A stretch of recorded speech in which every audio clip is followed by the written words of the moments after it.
এই নর্থ কোরিয়ার সৈনিক সাউথ কোরিয়ার আর্মিতে জাসুসি করতে এসেছিল।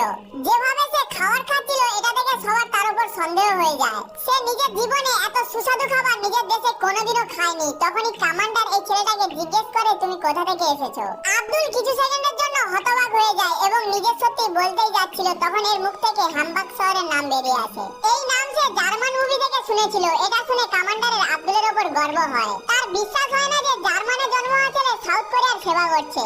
কমান্ডার আব্দুলকে জিজ্ঞেস করে যে তোমার মধ্যে সাউথ কোরিয়ার প্রতি দেশভক্তির ভাবনা কোথা থেকে এসেছে, আর সে তাকে এর জবাব জার্মান ভাষায় বলে দেওয়ার জন্য বলে। এটা শুনে আব্দুল স্তব্ধ হয়ে যায়, কারণ সে জার্মানদের একটি শব্দও জানতো না। তখনই তার জার্মান মুভির গান মনে পড়ে যায় যা সে কয়েকশো বার শুনেছিল।